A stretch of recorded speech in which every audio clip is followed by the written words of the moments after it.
सभी को नमस्ते। आज हम यहाँ पे छठवीं कक्षा अध्याय 2 में पूर्ण संख्या के बारे में जो है आज हम यहाँ पे पढ़ेंगे। पूर्ण संख्याएं के ही अंतर्गत यहाँ पे हम पूर्ववर्ती और परवर्ती संख्याओं के बारे में अध्ययन करेंगे। तो कक्षा 6 में पूर्ववर्ती और परवर्ती संख्याएं किसे कहते हैं आज यहाँ पे हम जानेंगे। तो सबसे पहले यहाँ पे बच्चों हम पूर्ण संख्याएं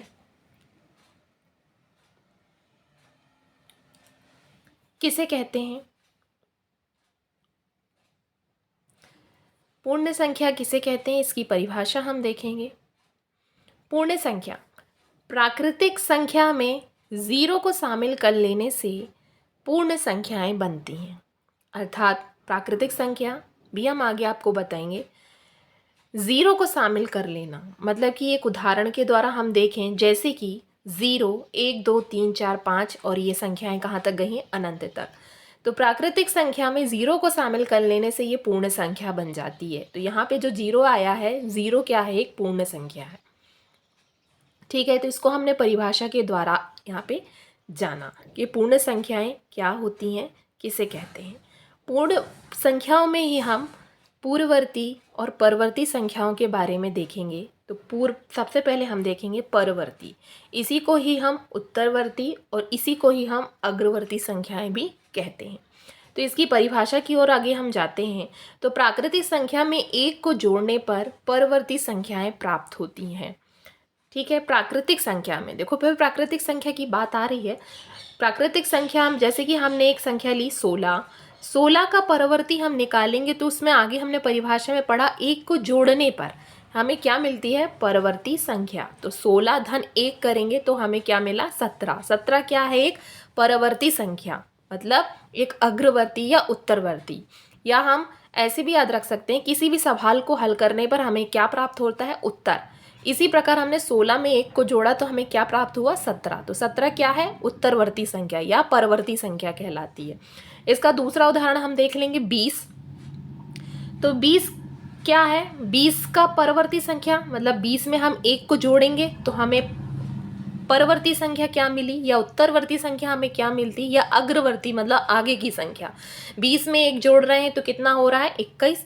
तो हमें आगे की संख्या या परवर्ती संख्या हमें क्या मिल गई, 21। तो हमारा जो है परिभाषा यहाँ पे पूर्ण होती है। प्राकृतिक संख्या में 1 को जोड़ने पर क्या प्राप्त होता है हमें, 17। 16 में 1 जोड़ेंगे तो 17 और 20 में 1 जोड़ेंगे तो क्या प्राप्त होगा, उत्तर हमें 21। ठीक है, इसी प्रकार हम पूर्ववर्ती संख्या है ना, जैसे कि नाम से ही समझ में आता है, पूर्ववर्ती मतलब पहले। अब यहाँ पे भी प्राकृतिक संख्या में 1 को घटा दिया जाए तो वह पूर्ववर्ती संख्या कहलाती है। प्राकृतिक संख्या में हम क्या कर रहे हैं, 1 को घटा रहे हैं। जैसे कि उदाहरण हम देखें, 100 का पूर्ववर्ती मतलब 100 में 1 को घटाएंगे। परिभाषा में लिखा हुआ है 1 को घटाने पर, तो 100 में से 1 को घटाएंगे तो हमें क्या मिलेगा, 99। तो 99 हमारी क्या है, पूर्ववर्ती, मतलब 100 के पहले 1 घटाया तो क्या आया, 99। इसी प्रकार 200 का पूर्ववर्ती क्या होगा, 200 में से 1 को माइनस करेंगे तो कितना मिलेगा, 199।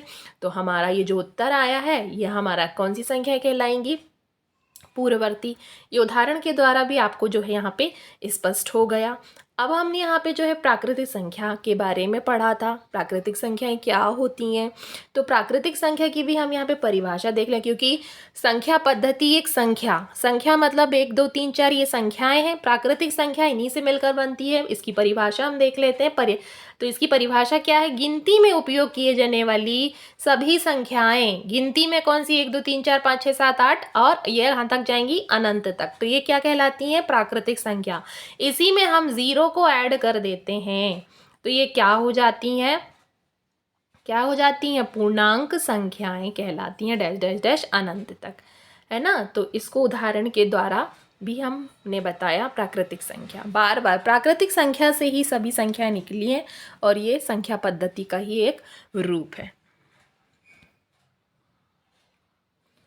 तो इसी प्रकार हमने कक्षा 6वीं का अध्याय 2 में जो है पूर्ण संख्या में हमने परवर्ती और पूर्ववर्ती संख्याओं का यहाँ पे अध्ययन किया।